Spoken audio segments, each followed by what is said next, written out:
Presentamos 24 AM. ¿Cómo están ustedes? Muy bienvenidos a 24 AM, 6:30. Estamos en punto, comenzando en una mañana que yo diría está bastante más fresca que las anteriores. No sé si ustedes han sentido así, pero sí, ha bajado un poquitito la temperatura y para hoy día no va a haber tanta temperatura como días anteriores. Así que a pasarle el dato a la gente que está por salir de su casa, ojalá llevar algo livianito. Yo me acabo de sacar el chaleco. Sí, pues yo también llegué con chaleco, me lo tuve que sacar para entrar al estudio, ¿no? Como que sentí como vientecillo ayer, así fresco. Ayer, en la nochecita sentí una brisita. Pero mucho rico más día, con los 28, Sí, 29 sí. grados. Bueno, después vamos a ver cómo va a estar el día, si no volvemos a los 34. No sé. Sí. Oye, eso es la temperatura climática, pero la temperatura política también va a estar interesante en este día. Hay nuevamente ronda de bilaterales y bilaterales que son súper relevantes entre el gobierno, el gabinete saliente y el gabinete entrante. Hoy día tenemos, por ejemplo, el encuentro entre los titulares de Hacienda y esto va a ser bien relevante. Ellos se conocen, han trabajado juntos. Recordemos que Mario Marcel viene desde el Banco Central a hacerse cargo de la billetera fiscal y hay hartos temas y tú como periodista sectorial, Nico, lo sabes, muy importantes en materia económica para el gobierno de Gabriel Boric.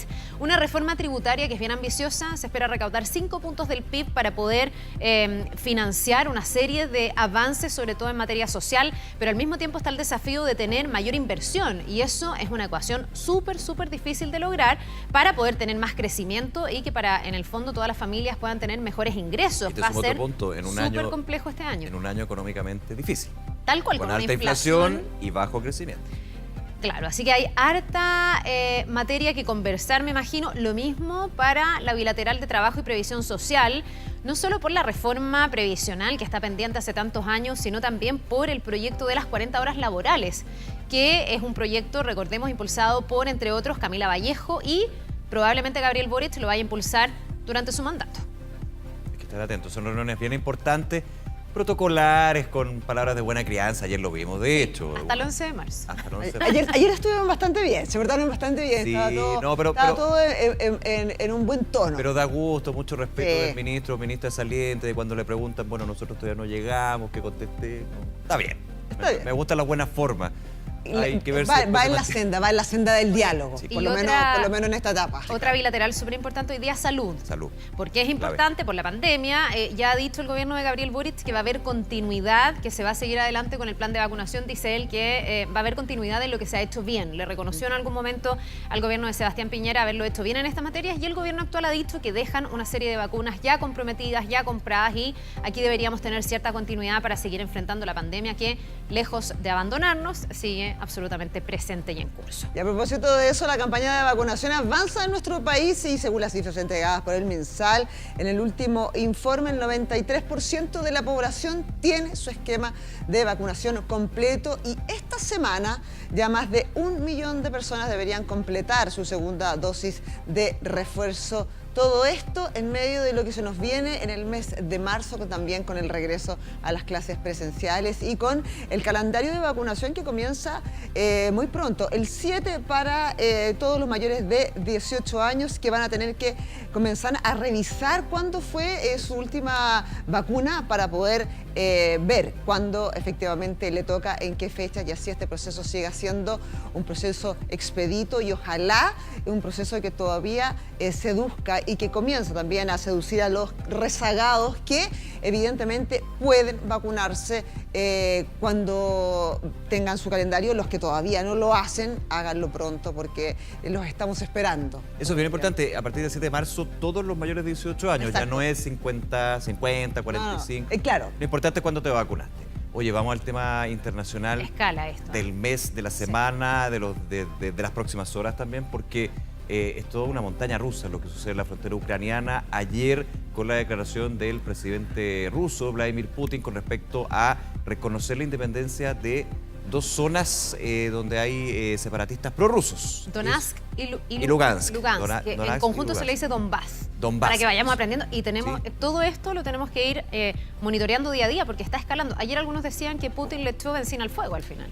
Claro, o finalmente que transparentó sus intenciones. También. O otro punto de la estrategia. Bueno, ayer de hecho uno de los que actuó, entre comillas, de mediador, Emmanuel Macron, presidente francés, pidió también una reunión de emergencia del Consejo de Seguridad de Naciones Unidas y eventuales sanciones para Rusia por esto. Entonces se empieza a tensionar aún más. La comunidad internacional se prepara este martes para anunciar una serie de sanciones, de hecho, contra Rusia por la crisis en Ucrania, luego que Putin reconociera a las repúblicas autoproclamadas, como decíamos, de Donetsk y Lugansk, y que ordenará, y esto es muy importante porque fue una información que se dio ayer, tipín 7 de la tarde, hora chilena, por supuesto, el envío de tropas militares a estas fronteras como fuerzas de paz.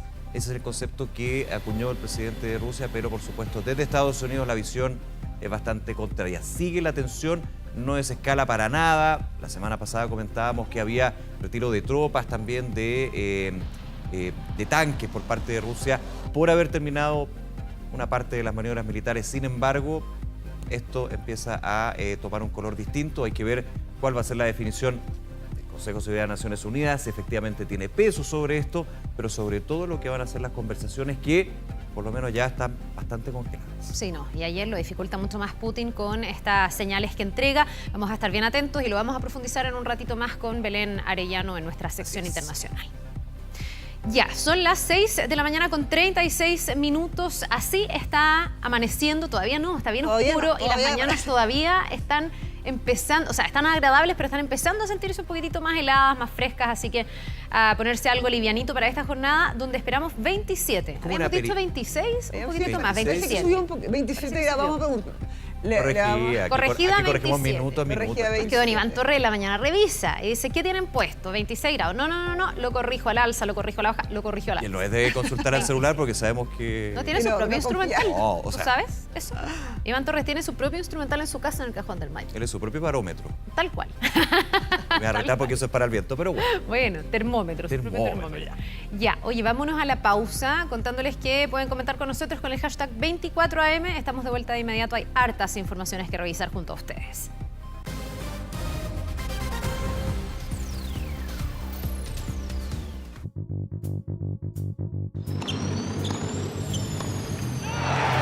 Deportes. Y volvemos a 24M, 6 de la mañana con 41 minutos y vamos al torneo nacional, uno de los partidos que se esperaba esta fecha y desgraciadamente uno ñublense comenzaba con este golazo de Bernardo Cerezo, recibiendo un balón cruzado para la Universidad de Chile que busca roja contra Israel Poblete. Ñublense, falta de hecho que marca el árbitro en cancha. Arquero Pérez de Ñublense. Y Palacios cobran penal, convierte nuevamente al Chorri Palacios para definir que cerraba la fecha. La U, de hecho, después de este encuentro va a recibir a O'Higgins el lunes 28. Ñublense visita a Cobresal. Se va moviendo la tabla de posiciones en el torneo nacional. Bien, pero no todo es fútbol y qué bueno, estamos poniendo nuestros ojos también en el golf y después del tremendo triunfo de Joaquín Niemann y su segundo PGA,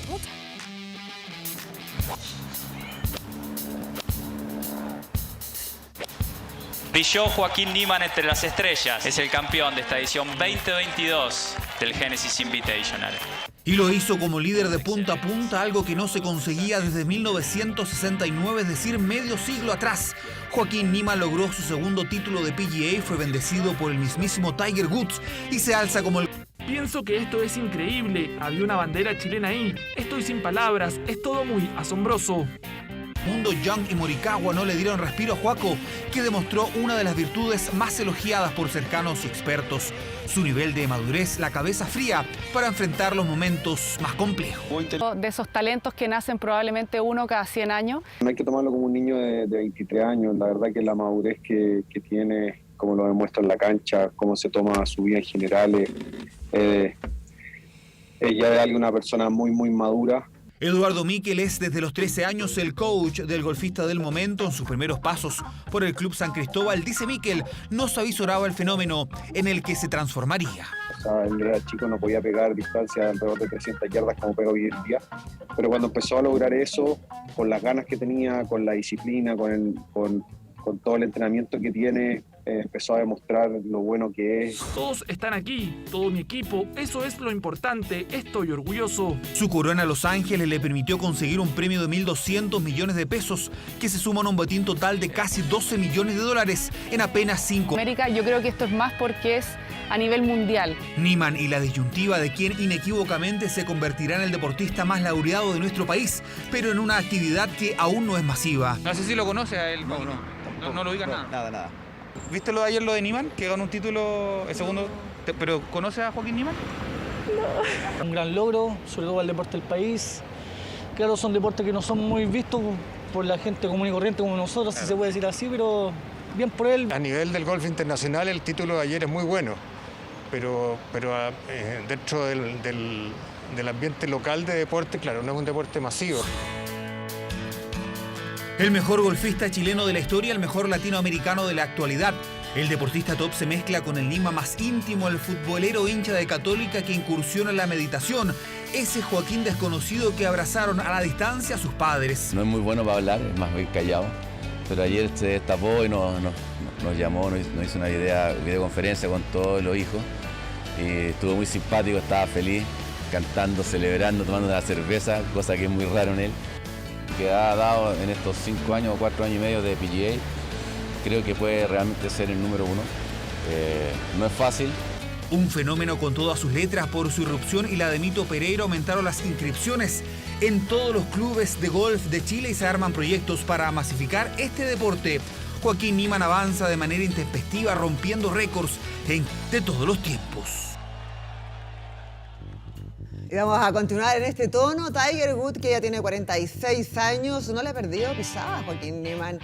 Al chileno también le siguen sus golpes desde hace mucho tiempo y cabe recordar que este torneo era organizado justamente por la fundación de Tiger Woods y que además convocó a los mejores jugadores en la actualidad del PGA Tour.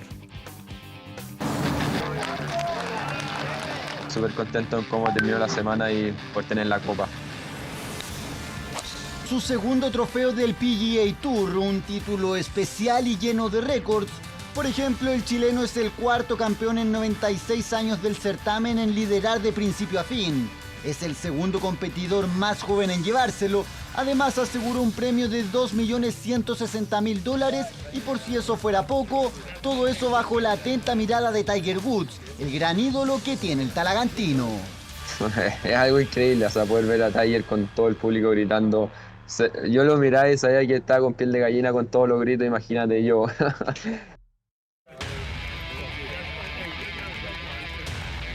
Tal como lo soñó alguna vez, abrazo de por medio e interactuando de tú a tú con su gran referente, quien además lo llenó de flores. Tienes que ejecutar todos y cada uno de los tiros correctamente. Él lo hizo, lo probó y se lo merece porque lo buscó. ¡Felicitaciones!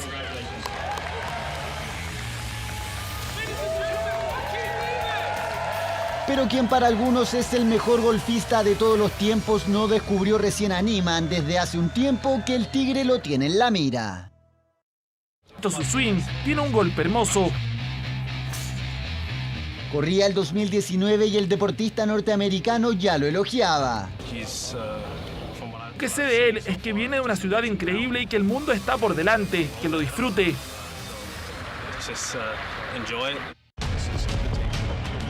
Poder compartir un torneo que es de su fundación, poder ganarlo, poder estar a su lado sabiendo que tantos años lo vi jugar, lo sigo por la tele, lo gozaba viendo sus torneos y poder ahora recibir un trofeo con él es increíble. Con 23 años, 2 títulos del PGA Tour y un talento innato, así está el presente de Joaquín Niemann, quien pasó de ver a su gran ídolo por TV a que el mismísimo Tiger Woods lo aplauda y sepa cuánto vale su juego. Y hablemos de un chileno, hablemos del Inter. Desgraciadamente la vida da vueltas porque tras la derrota del Inter de Milán frente al Sassuolo, medios italianos criticaron duramente el rendimiento del chileno Alexis Sánchez. Incluso lo compararon con un cordero. Hemos creado muchas ocasiones, los números hablan por sí solos, pero no quiero excusas.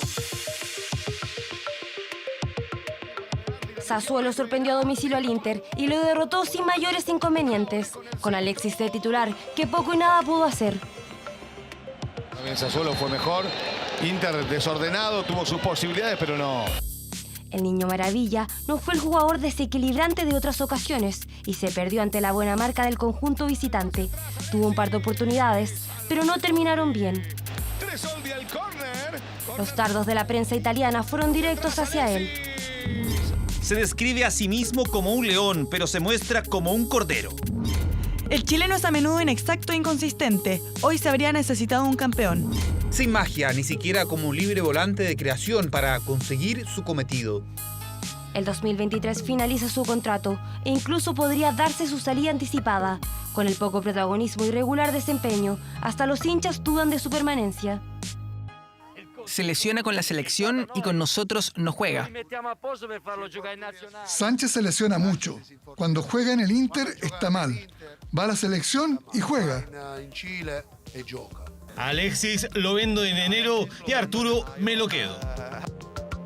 El destino de Alexis podría aclararse en julio. Continuar en el viejo continente o comenzar a regresar a casa.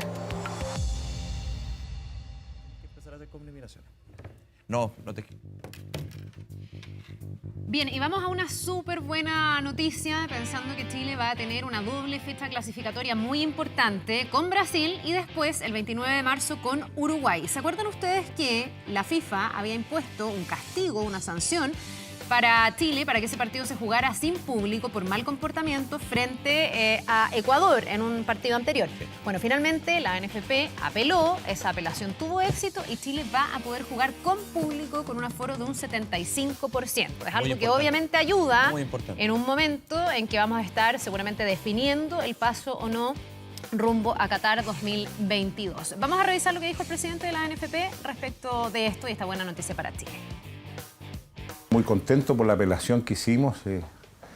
Felicitar a la comisión jurídica de la NFP, que hizo un muy buen trabajo en las apelaciones, y pudimos revertir el fallo que condicionaba a no jugar con público, y ahora podremos jugar con el 75% del aforo. Vamos a jugar con público, vamos a tener el apoyo de la gente incondicional con nuestra roja para buscar la clasificación. La sede está por definir, estamos evaluando jugar en provincia o en Santiago, dependiendo también de los estados de la cancha y también la cantidad de aforo que podamos incluir dentro del estadio. Y fíjense que con esta historia, una peligrosa maniobra realizó una pareja de patinadores que circularon agarrados de un auto a alta velocidad en plena avenida España entre Valparaíso y Viña del Mar. Un hecho que quedó registrado en este video y que, por suerte, no terminó en tragedia. Arriesgados, osados, peligrosa maniobra de dos patinadores que así viajaron hacia la comuna de Viña del Mar. Enganchados a un vehículo menor, a alta velocidad, intentaban mantener la posición para no perder estabilidad.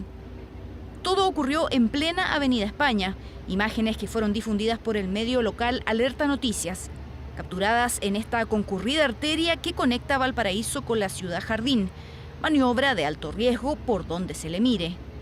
Que ocupen la ciclovía nomás, po. Pero nada que hacerle, hay calles que no tienen ciclovía, entonces no queda de otra, po. Peligroso el asunto de los autos, sobre todo porque uno realmente por hacerle el quite puede causar un accidente. Nunca me ha gustado porque yo creo que se descuidan y le pegan a uno en una pierna y lo pueden hasta quebrar.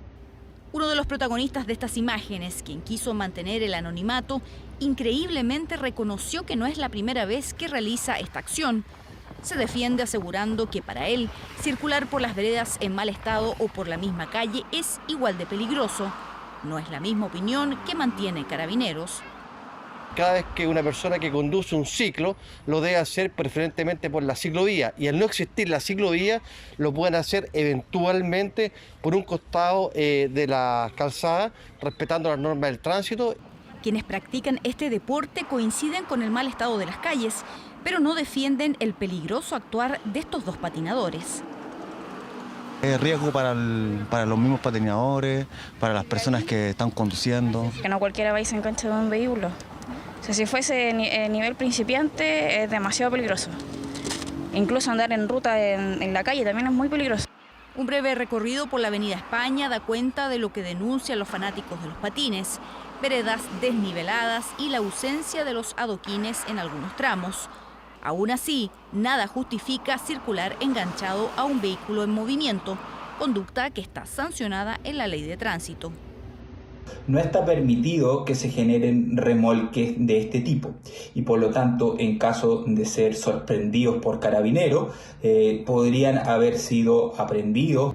Maniobra que desconcentró a conductores y que afortunadamente no terminó en un accidente. Autoridades llaman a no realizar estas prácticas porque ponen en riesgo no solo a quienes las realizan, sino también al resto de los conductores. 6 de la mañana con 57 minutos. Vamos a revisar las principales noticias policiales de las últimas horas. Como siempre, ya estamos en contacto con Francisco Chaparro. ¿Cómo está, Francisco? Buenos días. Hola, muy buenos días, Nico. Y tal como tú dices, comenzamos de inmediato la revisión de las últimas informaciones en materia policial, contándoles de un lamentable homicidio ocurrido en la comuna de San Ramón. Hecho ocurrido en horas de la noche. Al lugar tuvo que llegar personal de Carabineros tras recibir la denuncia de los vecinos, ya que encontraron a este hombre tendido en plena vía pública, en la intersección de Alhue y Doñihue. Aparentemente habría recibido una puñalada por la espalda, según la información bastante preliminar que pudimos recabar en horas de la noche por parte de personal de Carabineros, es que se trataría de un ajuste de cuentas. Ya se habría descartado la posibilidad de un asalto, ya que la víctima contaba con todas sus pertenencias.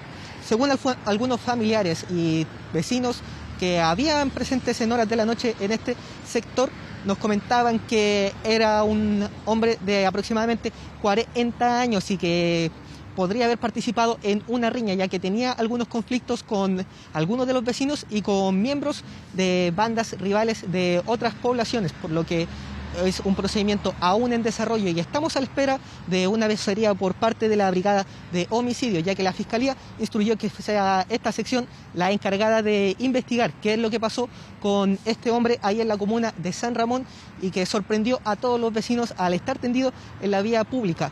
Falleció en este lugar ya que no pudo recibir asistencia médica. Los vecinos no supieron nada, no hay testigos claros y la Brigada de Homicidios está encargada de realizar todas las diligencias, revisar si es que hay algunas cámaras de seguridad y así poder esclarecer los hechos. Aún se desconoce si es una o más personas las autoras de este homicidio ahí en la comuna de San Ramón. Cambiamos de tema, nos vamos ahora hasta el centro de Santiago porque se realizó un desalojo a unas familias que estuvieron ocupando una vivienda por aproximadamente 11 años, un edificio histórico del centro de Santiago en el cual habían aproximadamente 13 personas y que lo estaban ocupando desde el año 2011, que habían quedado sin casa posterior al terremoto del año 2010 y que este edificio sufrió algunos daños estructurales y los mismos ocupantes tuvieron que realizar algunas labores para poder repararlo y que terminaron ocupando como vivienda por bastantes años. Sin embargo, nos comentaban que desde el año 2012 ya se estaban recibiendo distintas órdenes de desalojo y que fueron efectuadas ayer por personal de la Cuarta Comisaría de Santiago en compañía de personal de control de orden público y el GOPE, quienes trabajaron en desalojar a estas 13 personas, en las que hay tanto adultos mayores como niños y que lamentablemente quedaron sin un techo. También nos comentaban que ahora este recinto se utilizará como un centro médico para personas en situación de calle. Tenemos algunas declaraciones que pasamos a revisar de inmediato. Fue un desalojo a petición de la autoridad administrativa, que es el delegado presidencial en este caso, a raíz de una ocupación ilegal de un inmueble fiscal, el cual se estaba utilizando en calle Santa Rosa, a la altura del número 460. Este inmueble estaba siendo utilizado por aproximadamente 13 personas hace aproximadamente 5 años. Las notificaciones para el desalojo de este inmueble o para que las personas hicieran abandono voluntario de los inmuebles datan desde el 2016. En estos momentos no sabemos por qué irnos a un albergue, tampoco sabemos con quién dejar a los niños, porque aquí igual nosotros éramos todos como una familia. Entonces si ella salía, dejaba a los niños con nosotros, había una confianza. Y en esta casa se va a implementar el primer policlínico especializado en personas en situación de calle. La idea es dar dignidad a las personas que habitan en la calle a través de la atención hecha con cariño, con dedicación.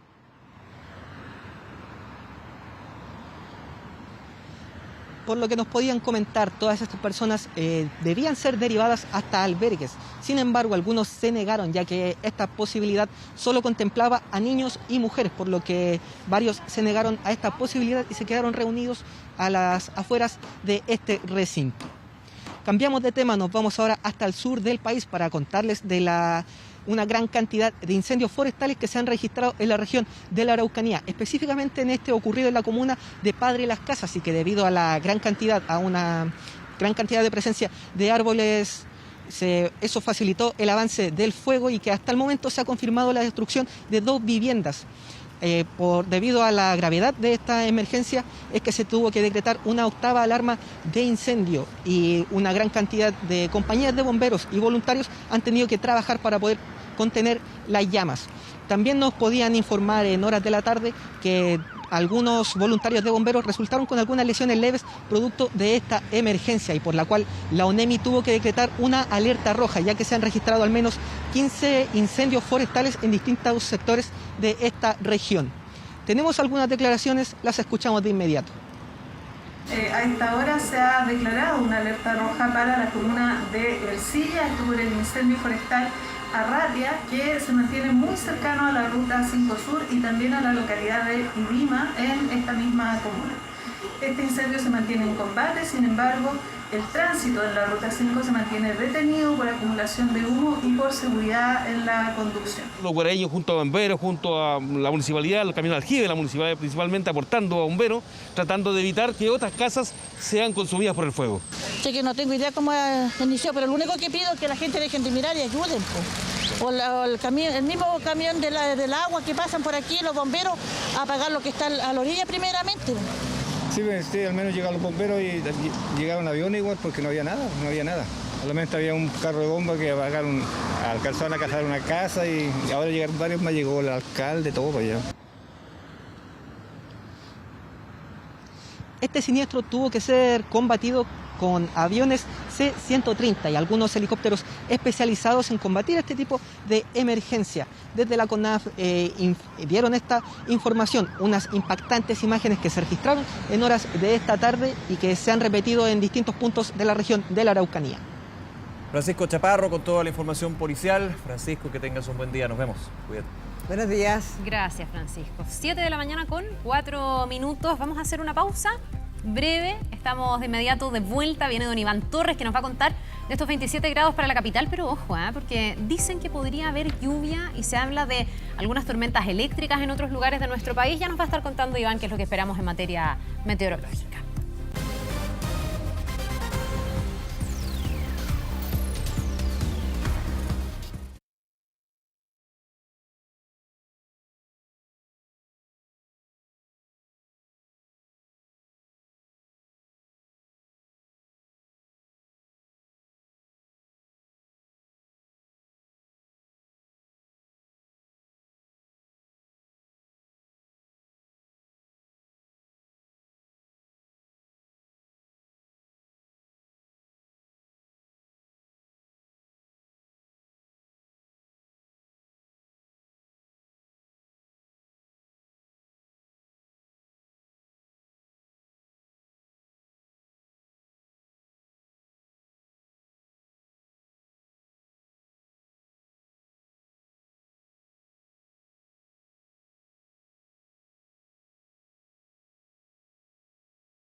7 de la mañana con 21 minutos, muy atentos a lo que va a pasar hoy día con una serie de reuniones bilaterales que continúan. Ayer fue la primera jornada de estas reuniones entre ministros actuales del gobierno de Sebastián Piñera y los futuros ministros del gabinete del presidente electo Gabriel Boric. Y hoy día con reuniones bien relevantes, sobre todo en materia económica, porque se van a juntar los titulares de Hacienda. Estamos viendo ahí en imágenes al futuro ministro de Hacienda, Mario Marcel, que va a tener que conversar con el actual, Rodrigo Cerda, sobre la serie de desafíos que tiene el gobierno de Gabriel Boric, partiendo por una reforma tributaria ambiciosa, que uno podría decir es la piedra angular de todo lo que necesita financiar Gabriel Boric.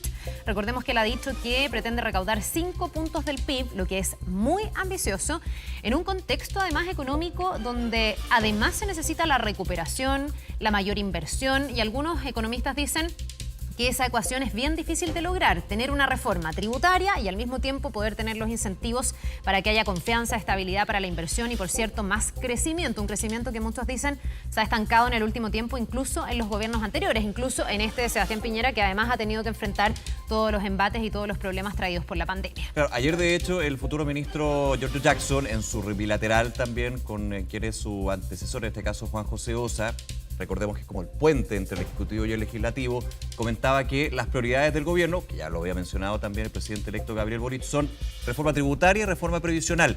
No es que el 12 de marzo entren proyectos de esta índole, no. Aquí empieza la discusión, hay que llegar a acuerdos, para qué decir el tema previsional, que no es para nada fácil. Y justamente ese hombre, Mario Marcel, es quien va a tener que ir ligando opiniones, llegando a acuerdos, porque por lo menos quedémonos solamente el tema previsional. El segundo gobierno, Michelle Bachelet, ingresó su propia reforma o proyectos de ley. Finalmente no fructificaron. El gobierno de Sebastián Piñera se hizo algo con respecto al pilar solidario, la pensión garantizada universal, pero la reforma estructural al sistema no se pudo, principalmente por una situación de acuerdo. Bueno, podemos entrar a detallar eso. Y es en Hacienda donde justamente ya por lo menos los últimos dos gobiernos se ha ido centrando la discusión sobre el tema de seguridad social, previsional.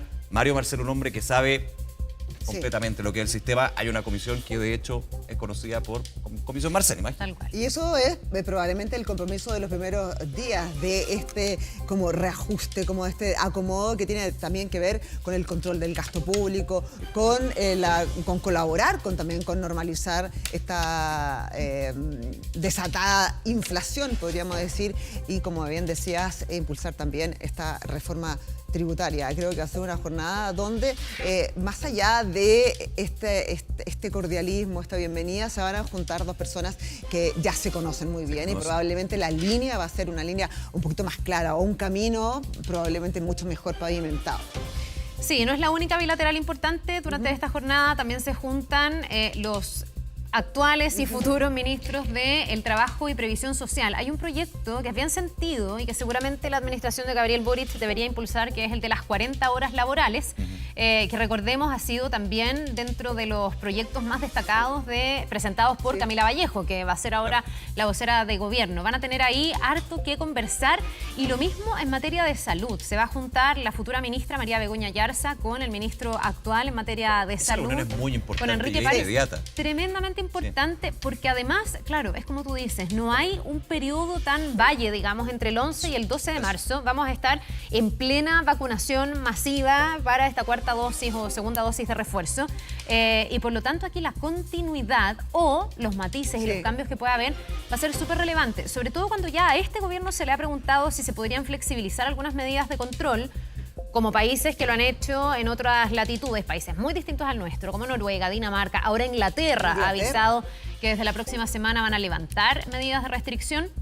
Vamos a ver cuál va a ser el tono del futuro gobierno, si es que se va a ir en esa línea o si es que, como lo vimos durante toda la pandemia y los años más duros, el que pasó y el anterior, se pudiera incluso apretar un poquitito más la mano y ser más restrictivos, que fue generalmente lo que planteaba, no sé, Isquiasiches en ese momento, parte también de la oposición actual, que era restringir mucho más el movimiento y tener medidas mucho más estrictas. Vamos a ver qué es lo que hace el futuro gobierno. Claro, y considerando que el reconocimiento a la buen trabajo, en buena medida a cómo se ha enfrentado la pandemia por parte del gobierno saliente también, quizás ahí está también un punto de inflexión, que es la continuidad o bien cómo buscar la manera de restringir también estas libertades que deberíamos usar. Y fíjense que el punto sanitario va a estar también muy presente en la reunión próxima que va a tener el futuro ministro de Educación. Mañana. Ah, claro. Mañana ya está totalmente confirmado que la obligatoriedad y presencialidad va a ser un tema. Hubo algunas diferencias con respecto al Colegio de Profesores, que pidió retrasar 2 semanas, también el alcalde de Recoleta, Jadwe, pero no hubo tanto eco, digamos, en el resto de los municipios, principalmente porque el gobierno sigue en esa línea. Quería quedarme solamente un segundito en lo que tiene que ver con el tema sanitario. Porque decía yo, es bastante inmediato, porque aquí el 11 de marzo la doctora Ayarza asume salud y asume lo que es el manejo de la pandemia. Y en su minuto, muchas críticas con respecto a la gobernanza, al manejo, a la forma de comunicar. A la forma de comunicar. Fíjense que eso. sí, a la forma de comunicar, la comunicación de riesgo y en minutos donde por supuesto sabemos no está para nada fácil la situación, con números muy altos, con una tendencia que levemente va a la baja.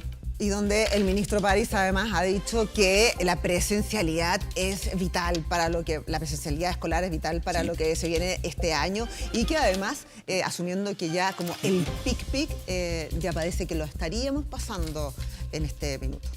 Bien, pues vamos a hablar justamente del tema sanitario, hablando de este moderado optimismo que mostró ayer el ministro de Salud, diciendo que el pic podría haber pasado el 11 de febrero. Claro, uno dice, ha habido cierta estabilización en la cantidad de nuevos casos, pero hay también preocupación porque aumenta la cantidad de hospitalizados, que ha sido algo a lo que hay que ponerle la lupa, sobre todo con Omicron. Febrero fue un mes con las más altas cifras, por ejemplo, de fallecidos y de hospitalizados después de casi 7 meses. Por lo tanto, hay que poner ojo en esto. Mira, solamente piensa, en enero la cifra de hospitalizados llegaba a 400, se mantenía en esa tendencia y decíamos, bueno, por lo menos la tendencia de hospitalizados no ha aumentado. Claro. Ahora sobre 1000. Vamos con la Dani González para poder profundizar en este tema, porque obviamente estamos mirando día a día y proyectando también, Dani, lo que podría seguir pasando con esta pandemia y sobre todo con el efecto de Omicron. ¿Cómo estás? Muy buenos días. Buenos días.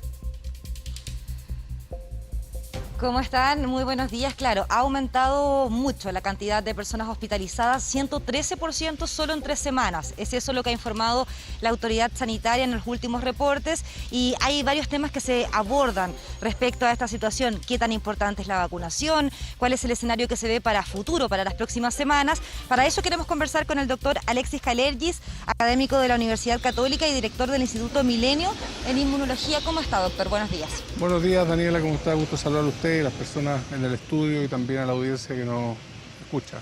Doctor, empecemos hablando de el pic de contagios. Hace 2 viernes atrás tuvimos 38.000 casos aproximadamente y hemos ido bajando en esa cantidad. ¿Se debería mantener esa tendencia para el resto de las semanas? Bueno, hemos observado efectivamente que había una desaceleración del número de casos. Algo equivalente se ha observado en otros países que han sido golpeados por esta variante. Tenemos que recordar que este virus tiene esta particularidad de ir cambiando y las variantes han ido demostrando particularidades, diferencias y una en el caso de Omicron es justamente su mayor nivel de contagiosidad y transmisibilidad. Por lo tanto hemos llegado a cifras récord de casos en las últimas semanas. Afortunadamente estamos aparentemente en una situación de desaceleración del número de casos, lo que podría ser una señal de que se está estabilizando el virus. Esto tiene mucho que ver con el comportamiento que ha tenido el virus justamente en otros países, en particular en el hemisferio norte, pero también tiene que ver con el avance de la vacunación que hemos logrado en nuestro país, que sin duda tiene la capacidad de proteger contra el virus. Doctor, ¿qué hay detrás de la cifra de pacientes hospitalizados en UCI? Son más de 1000, un número que solo se compara con agosto del año pasado. Hay algunos hospitales que han tenido que reconvertir camas o hacer traslado de pacientes críticos. ¿Qué nos dice esa cifra?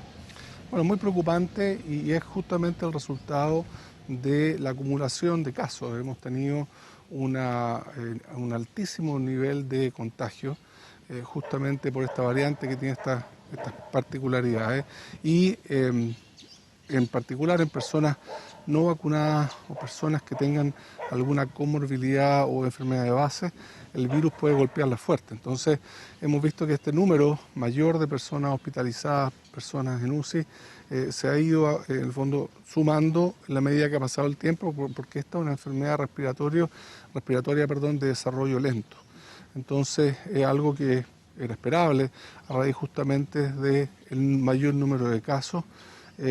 Si no tuviéramos el nivel de vacunación que tenemos, la situación sería sin duda mucho más grave. Doctor, pensando que ahora el 7 de marzo comienza la inoculación ya masiva de la cuarta dosis a mayores de 18 años, quiero preguntarle qué tan importante es eso para el escenario futuro de la pandemia. Bueno, efectivamente, gracias a los estudios científicos clínicos que estamos haciendo en Chile, en colaboración con otros países, hemos podido ir anticipando cómo la inmunidad y la efectividad de las vacunas van cambiando en el tiempo. Lamentablemente hemos observado que tanto la inmunidad como la efectividad de manera natural han ido disminuyendo, por lo tanto recomendamos tempranamente este primer refuerzo.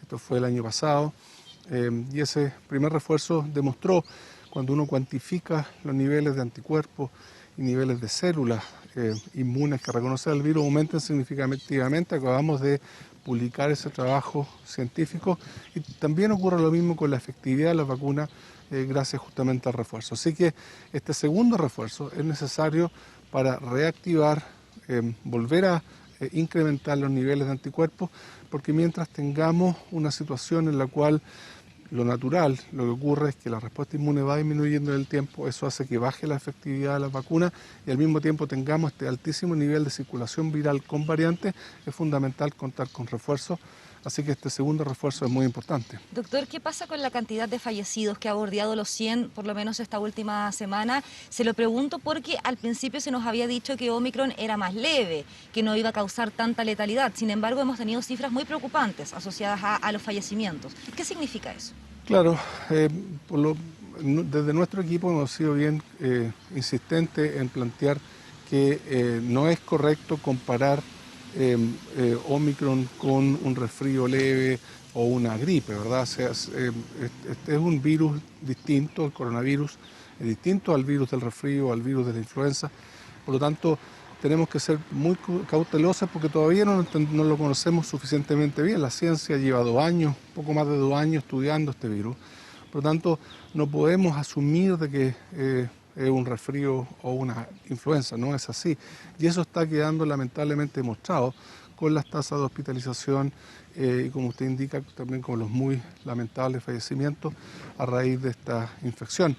Por lo tanto el llamado sigue siendo primero a vacunarse, las personas que no lo han hecho, ponerse la dosis de refuerzo y también a evitar el contagio tomando mascarilla y distanciamiento físico y recordar que mientras no tengamos una vacunación equitativa a nivel global, vamos a estar expuestos a circulación viral porque hay vastas regiones del planeta, países donde la vacunación ha avanzado muy lento y eso expone a las personas que viven ahí a enfermarse y también a ser fuente de nuevas variantes.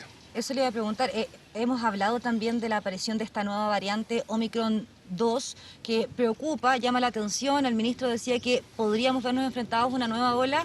¿Qué hay ahí? ¿Qué es lo que se ve para el escenario futuro? Sabemos que los contagios deberían disminuir, pero pensando en la mitad de año, ¿qué es lo que se ve desde los estudios científicos? Bueno, lo que se ha estudiado hasta ahora es que una nueva variante, una subvariante derivada de Omicron 2, esta Omicron 2, que tiene un número importante de cambios, se ha descrito que es más contagiosa, 1,4, 1,5 veces más contagiosa que Omicron. Por lo tanto, es una señal de que tenemos que seguir cuidando de que la pandemia sigue en pie y los estudios deben empezar a realizarse. Estamos ya trabajando nosotros en implementar los ensayos para poder determinar si la inmunidad que genera la vacuna tiene la capacidad de reconocer tanto por anticuerpos y con células inmunes a esta nueva variante Omicron 2. Esos datos son importantes porque reflejan el nivel de protección que inmunitariamente genera la vacuna frente a esta nueva variante. Doctor, ¿por qué Omicron o las variantes que han surgido a lo largo de la pandemia afectan más a la población mayor de 70 años? Así nos decía el ministro que hay gente mayor de 70 años y con comorbilidades. ¿Por qué a esa gente es la que tiene más riesgo de caer hospitalizada? Bueno, por eso es que este virus es distinto a lo que uno lo que conocíamos antes. Por eso es que no es correcto hacer analogías con otras enfermedades en términos de la severidad. Es un virus complejo porque vemos que requiere que las personas tengan una respuesta inmune sólida sólida y balanceada para defenderse. Y personas que tienen comorbilidades o enfermedades de base pueden tener cierto nivel de inmunosupresión, y esa inmunosupresión las hace más susceptibles a la enfermedad y al mismo tiempo con menor capacidad de responder a las vacunas. Y por lo tanto, esa población requiere sin duda el refuerzo de la inmunidad de manera prioritaria. Doctor Alexis Kalergis, académico de la Universidad Católica y director del Instituto Milenio en Inmunología. Muchas gracias por este tiempo, por esta entrevista. Hay importantes datos que tienen relación directa con la vacunación. Es la estrategia fundamental, ir avanzando. Ya desde este 7 de marzo las personas mayores de 18 años podremos acceder a la segunda dosis de refuerzo, algo que es fundamental para pensar en un buen escenario de la pandemia, pensando que también se ha visto una disminución de los contagios estas jornadas, las últimas. Esperamos que eso se mantenga así, pero la verdad es que todo depende de la inmunización de la población y, por supuesto, de las medidas sanitarias. La mascarilla es lo fundamental. Claro, claramente es el tema del autocuidado muy importante, además de la vacuna. Dani, que estés muy bien, muchas gracias. Buenos días, Dani. Vamos a algo bien relacionado con esto. El Colegio de Profesores solicitó que el Ministerio de Educación modifique el protocolo diseñado para el retorno a clases presenciales. El Magisterio pidió que se consideren los aforos, la postergación de la jornada escolar completa, la entrega de mascarillas de buena calidad y que se asegure también una adecuada ventilación en los establecimientos. El Colegio de Profesores asegura que está comprometido con la presencialidad. Sin embargo, mediante una carta solicitaron una serie de modificaciones al protocolo diseñado para la vuelta a clases, ya que, según ellos, no reconocen la realidad de algunos establecimientos, en particular de los más vulnerables. Piden asegurar la existencia de aforos, postergar para el mes de abril la jornada escolar completa, garantizar la adecuada ventilación y la entrega de mascarillas de buena calidad al personal docente. No podemos seguir permitiendo que solo un grupo, un sector de los colegios que tienen todas las condiciones económicas para ello, cuenten con todo esto que hoy día estamos pidiendo y el resto de la población, los niños pobres de Chile, tengan que conformarse con situaciones, como lo dice el protocolo, en la medida de lo posible. Aquí no cabe en la medida de lo posible para los niños pobres. El ministro de Educación valoró el consenso respecto de la relevancia de la vuelta a clases de manera presencial. Lo que viene ahora es, cumpliendo con todas las medidas sanitarias y acompañados del excelente proceso de vacunación escolar, apuntar no solo a la presencialidad, sino que a una asistencia alta de los alumnos, para que por esa vía podamos poner todo el foco en la recuperación de aprendizajes y en su desarrollo socioemocional. El tema de los aforos ha sido un elemento recurrente en el debate generado por la presencialidad obligatoria en el retorno a clases. Para los especialistas, en este caso, tanto el problema como la solución se encuentran en el aire. ¿Eso qué quiere decir? Que como estos virus se transmiten a través del aire, que es un fluido, si lo tenemos cerrado y hay una mala calidad del aire, evidentemente las posibilidades de que uno inhale algunos de los virus respiratorios, incluido el SARS-CoV-2, es más alta que si tiene una buena calidad de aire y tiene aire fresco. La pregunta que surge inevitable es cómo determinar la calidad del aire en un recinto cerrado como la sala de clases. Una alternativa es la utilización de medidores de CO2. Al tener un sensor de CO2 me va a indicar la calidad del aire. Y si esa calidad, el aire está gastado o hay mucho CO2, ¿verdad? Por sobre los 600, los 700 partes por millón en esa sala, evidentemente es necesario tomar, por ejemplo, un recreo, abrir más las ventanas. Especialistas aseguran que tanto la ventilación como el correcto uso de la mascarilla aparecen como elementos clave para un retorno seguro a la presencialidad en la sala de clases.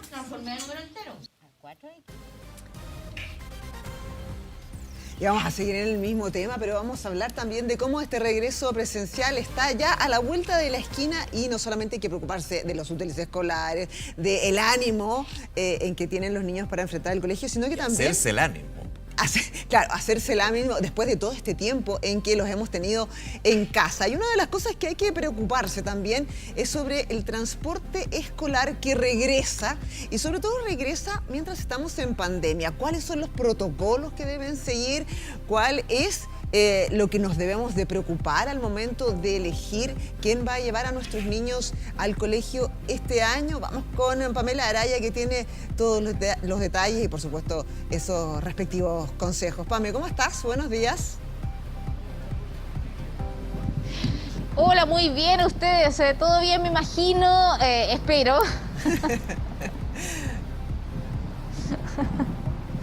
Bueno, sí, ustedes comentaban algo que es súper importante porque estuvieron 2 años los niños yendo prácticamente al colegio, pero de forma digital, virtual. Ahora vuelven a las aulas. 2 de marzo es el día oficial que se fijó para el regreso a clases. Y claro, el traslado en furgón escolar es muy importante, es clave para muchos papás para mandar a sus niños al colegio. Queremos saber cuáles son los protocolos COVID, pero los protocolos que también tenemos que saber siempre respecto de la seguridad dentro de este vehículo. Por eso hasta ahora nos acompaña Paula Flores, quien es la jefa del programa de fiscalización del Ministerio de Transportes. Paula, ¿cómo está? Buen día. Hola, muy buenos días.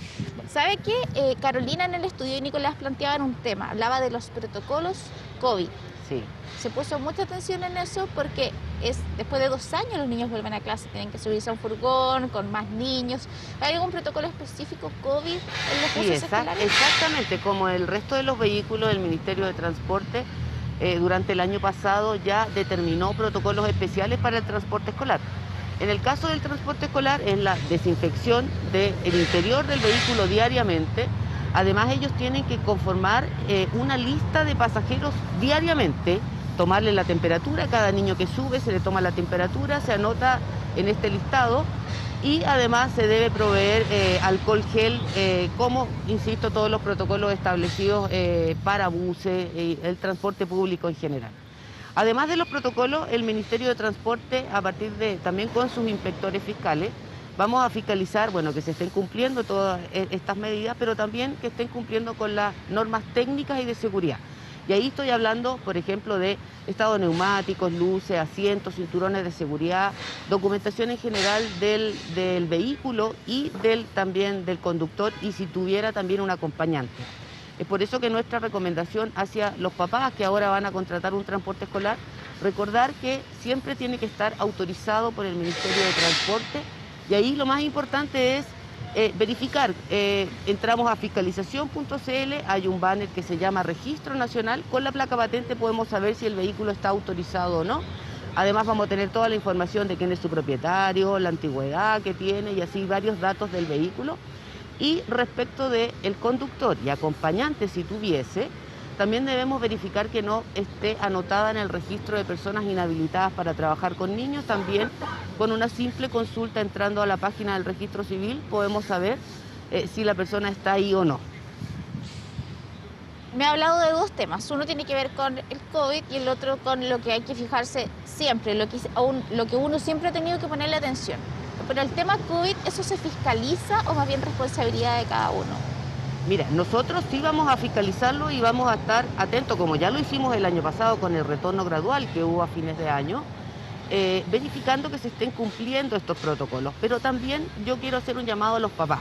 También es muy importante la educación, que ellos nos ayuden con los niños al momento de, por ejemplo, ahora no solamente decirles tenemos que mantenernos sentados con nuestro cinturón de seguridad puesto, sino que además el papá le tiene que decir tienes que estar con la mascarilla durante todo el viaje, no ingerir alimentos durante el viaje y es una ayuda muy importante que los papás sí deben darnos porque se trata de nuestros niños. Claro.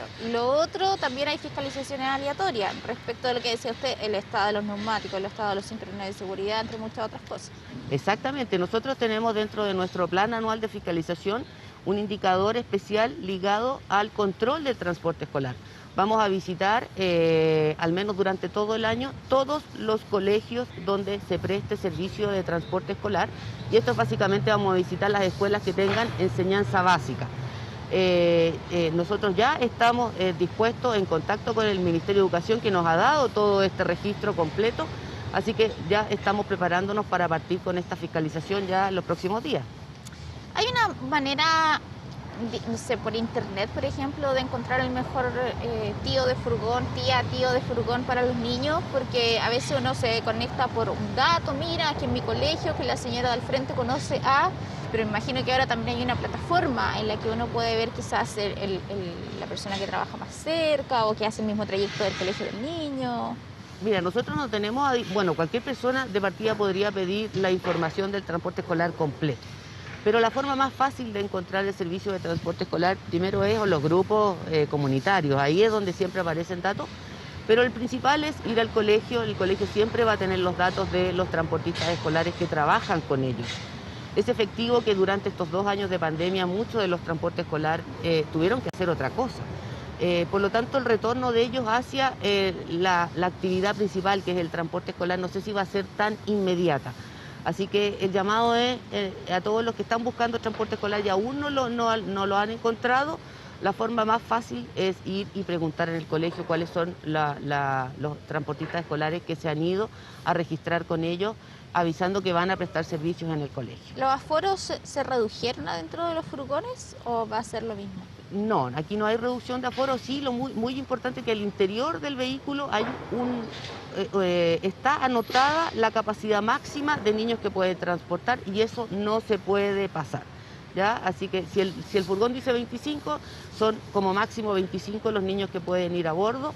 También muy importante, al interior del transporte escolar hay un listado y toda la información del conductor. Ahí uno puede sacar el nombre, el RUT y todos los antecedentes del conductor, datos con los cuales, si no los tenemos al momento de contratar, podemos hacer la consulta en el registro de personas inhabilitadas. Y también tiene que haber un asistente.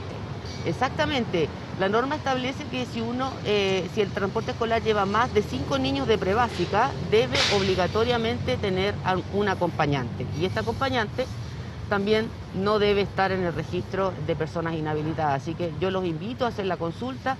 En el caso de contratar, es muy simple, con la placa patente en fiscalización.cl podemos saber si está autorizado y con el nombre y RUT de conductor y acompañante, si tuviese en la página del registro civil, podemos verificar que no esté en el registro de personas inhabilitadas para trabajar con niños. Bien, Paula, muchas gracias por conversar con nosotros esta fría mañana además. Paula Flores, jefa del programa de fiscalización del Ministerio de Transportes, dándonos varios tips para contratar un furgón escolar ahora que los niños vuelven a clase desde 2 puntos de vista, desde la fiscalización por el COVID-19, pero también por lo que siempre hay que fijarse, atención con los neumáticos, con el cinturón de seguridad y con pedir la documentación, sobre todo porque hoy existe el registro de todas aquellas personas inhabilitadas para trabajar con menores de edad. Perfecto, Pape, muchísimas gracias por las recomendaciones y consejos. Que te vaya muy bien. Muy bien, buen día. Sí, buen día, Pame. Gracias, Pame. Oye, vamos a ver lo que está pasando en el resto del mundo, un mundo que está en vilo por la tensión entre Rusia, Ucrania y el mundo occidental. Belén Arellano ya está con nosotros para que nos puedas contar, Belén, ayer declaraciones muy relevantes y acciones concretas de Vladimir Putin. Justamente, tú lo decías, Ucrania, Estados Unidos, Rusia, estamos con los ojos puestos ahí y ahora es la comunidad internacional que se prepara para este martes anunciar una serie de sanciones contra Rusia y esto obviamente en el contexto de la crisis en Ucrania. Esto también después de que el presidente ruso Vladimir Putin reconociera las repúblicas autoproclamadas de Ucrania de Donetsk y Lugansk y ordenara también el envío de militares a estos territorios. Recordemos que son ucranianos, pero que están comandados de alguna manera o que tienen el control los rebeldes prorrusos.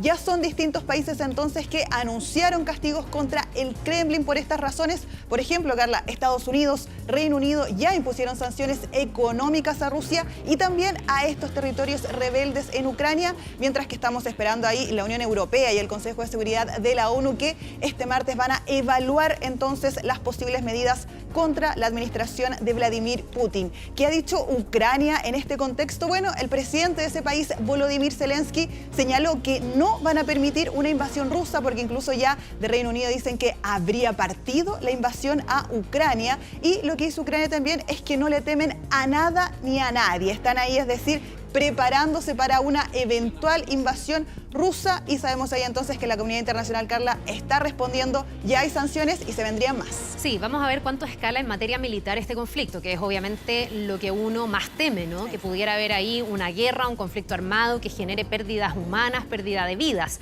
Pero lo que ya se va a empezar a sentir son los efectos económicos, y alguien en Chile podría decir, bueno, pero estamos tan lejos, ¿qué nos importa esto?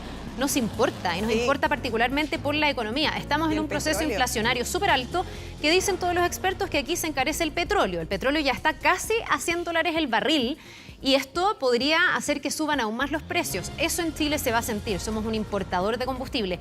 Y se dice además que otros commodities de la energía podrían subir sus precios, como el gas natural, que también nos podría pegar fuerte. Así que hay que estar bien atentos en materia económica, que es súper relevante y nos podría tocar directamente, pero también, y creo lo más importante, ¿cuánto escala esto pensando en la gente que vive ahí? Solo con el tema de Crimea ya van más de 14.000 personas fallecidas. Y eso es 2014. A veces se nos olvida ese conflicto, Sí, que está latente desde el 2014. Entonces hay que ver qué va a pasar en este caso con estas zonas tomadas por estos separatistas prorrusos, en este caso en el Donbass, que, ojo, es 1/3 del territorio total al que aspira. Una de las regiones, más grandes de Ucrania, y tú lo dices ahí, el petróleo. Ya en Europa se está sintiendo los efectos de esta crisis, esta posible invasión, y probablemente también llegue a Chile, llegue a otros países. Es una situación compleja, vamos a estar ahí entonces atentos a lo que sigue pasando en Ucrania y también el resto de Europa. Seguimos ahora con noticias relacionadas al COVID, porque el primer ministro de Reino Unido anunció el fin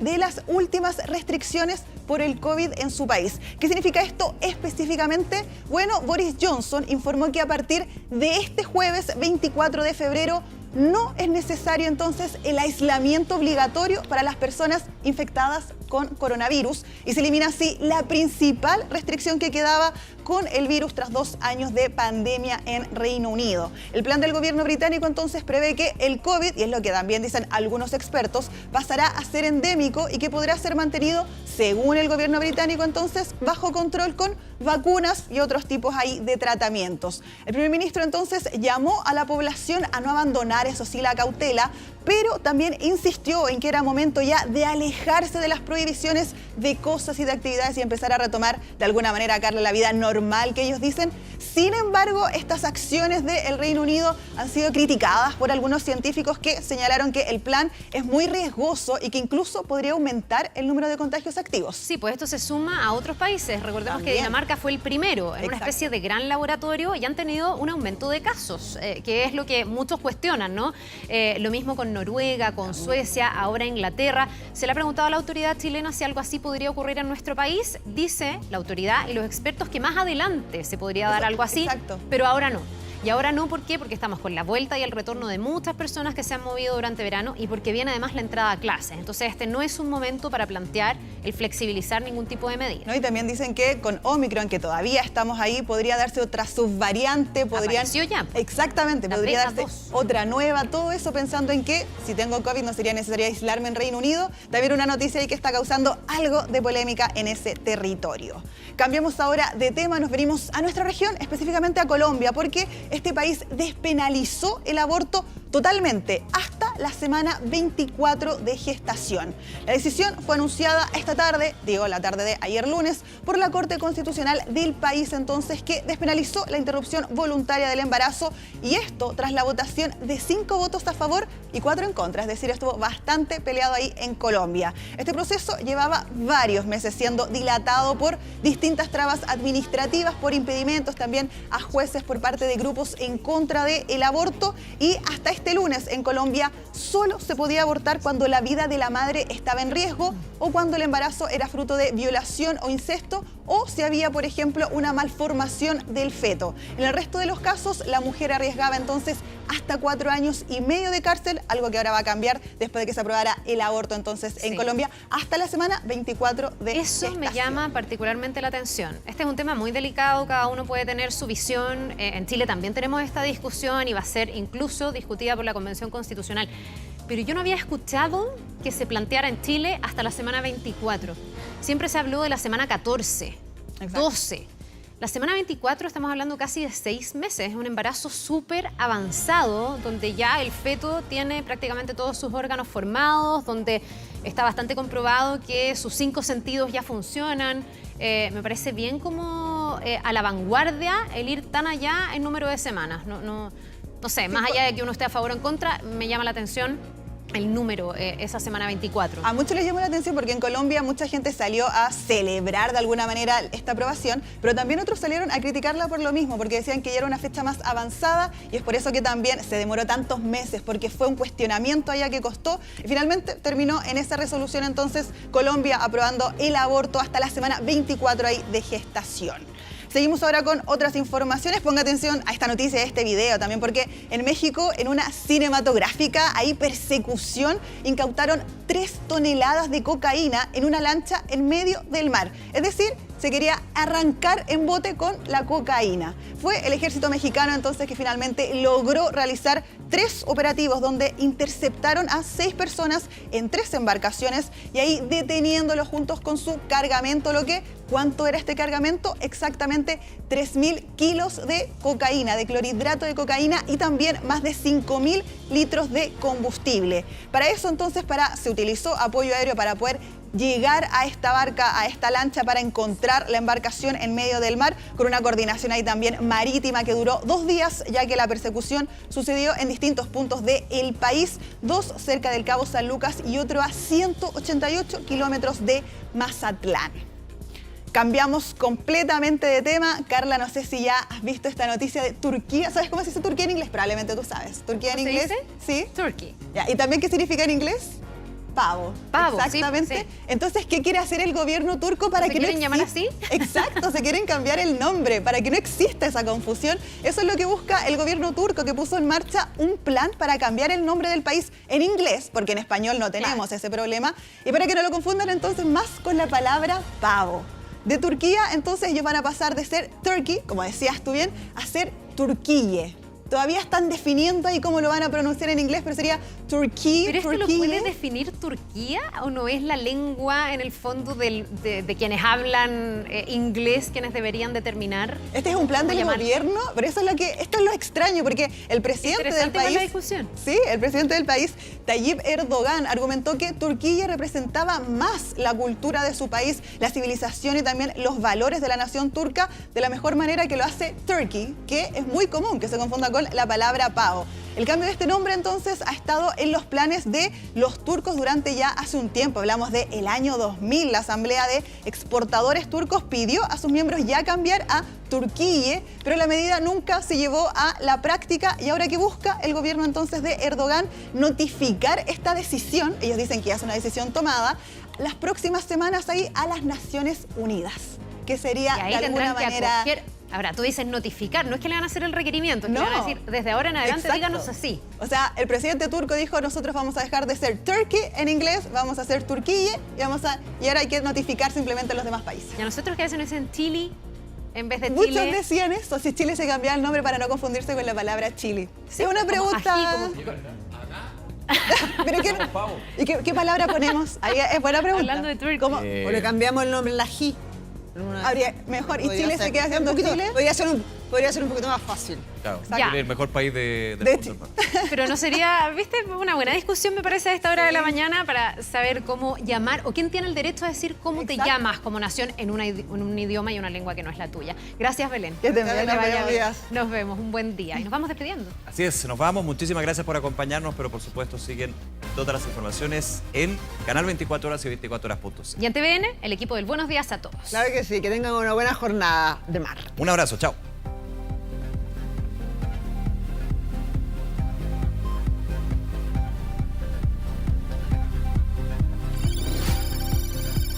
Hemos presentado 24 AM.